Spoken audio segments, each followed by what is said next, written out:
जग तारन शीतला कर रखवारी मोर गाँव के। जग तारन शीतला कर रखवारी मोर गाँव के। झन आए अब कोनो अलहन मैया वो, झन आए अब कोनो अलहन पौरी परो तोर पाँव के। जग तारन शीतला कर रखवारी मोर गाँव के।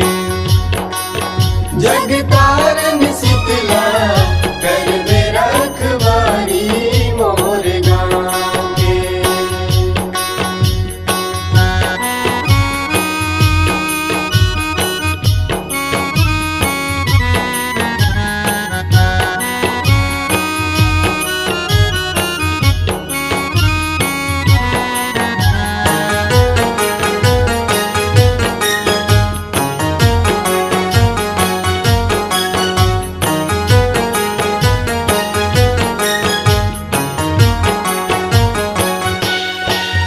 यहो जग तारन है शीतला दाई, सौहत है परमानी। गाँव गली के लाज बचाते माता शीतला भवानी। माता शीतला भवानी हो मैया, माता शीतला भवानी। आठों पहर मोर गाँव के शीतला करे रखवारी। किंजरत रही थे गाँव गली माँ करके गदह सवारी। करके गदह सवारी हो मैया, करके गदह सवारी। करिया पार मल में रुखवा के मैया वो, करिया पार मल में रुखवा के बैठ निर्मल छाँव है। जग तारन शीतला कर रखवारी मोर गाँव के। जग तारन शीतला कर रखवारी मोर गाँव के।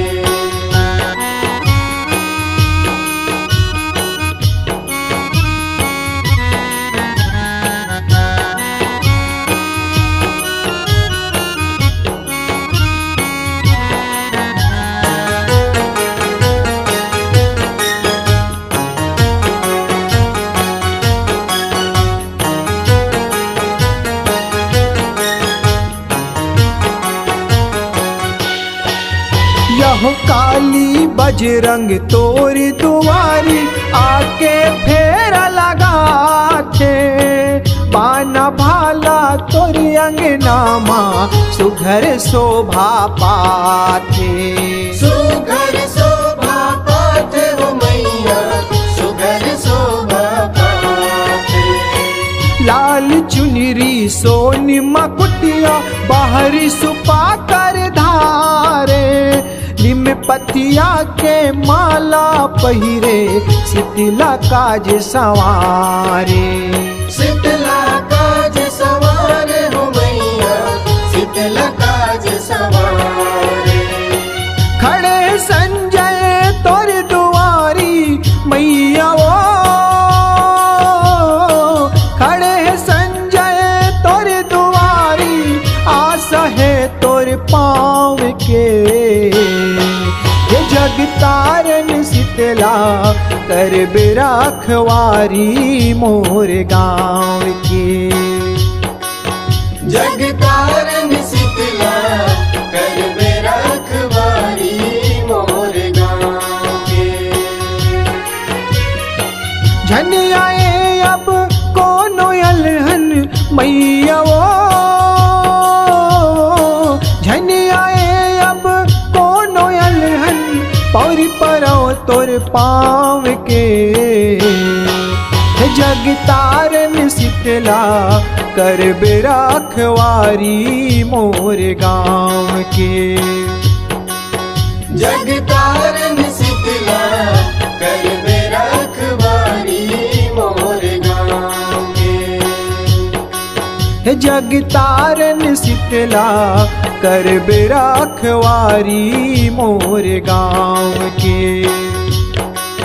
जगतारन शीतला कर रखवारी मोर गाँव के। अपने आवाज को एक नया आयाम देने के लिए चले आइए समृद्धि डिजिटल रिकॉर्डिंग स्टूडियो, खैरागढ़,